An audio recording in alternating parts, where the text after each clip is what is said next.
नमस्कार दोस्तों। तो बहुत ही प्यारा सा दर्दनाक बहन भाई का विवाह गीत है। देखिए बहन चिट्ठी लिख रही है भाई को और बुला रही है अपने ससुराल के भैया जी, आइए मेरी खबर लेके जाइए।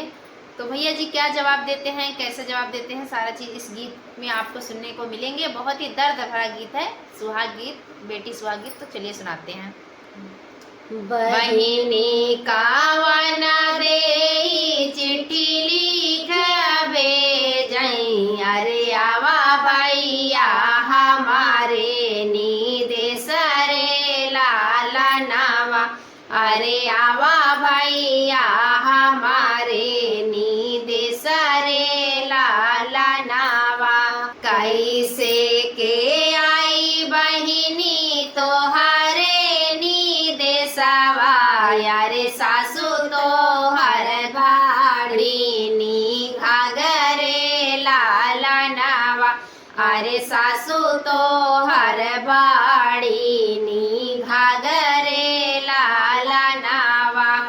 सासू ताया ही भैया गंगा जुड़ पनिया, अरे आज बहाई चाहे काल रे लाला नावा, अरे आज बहाई चाहे काल रे लाला नावा।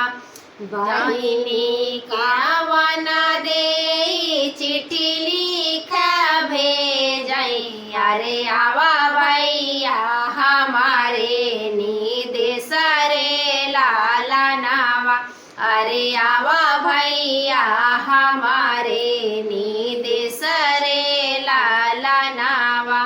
कैसे के आई बहिनी तोहरे नीदेशवा, यारे जेठानी तोहर बाड़ी घाघरे लाला नावा, अरे जेठानी तोहर बाड़ी घाघरे लाला नावा।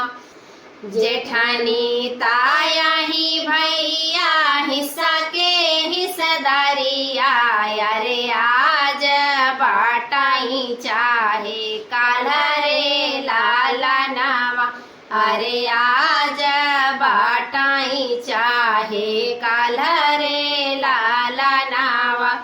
बहिनी कावना दे चिट्ठी लिख भेजई, अरे आवा भैया हमारे नीदेश रे लाला नावा, अरे आवा भैया हमारे नीदेश रे लाला नावा।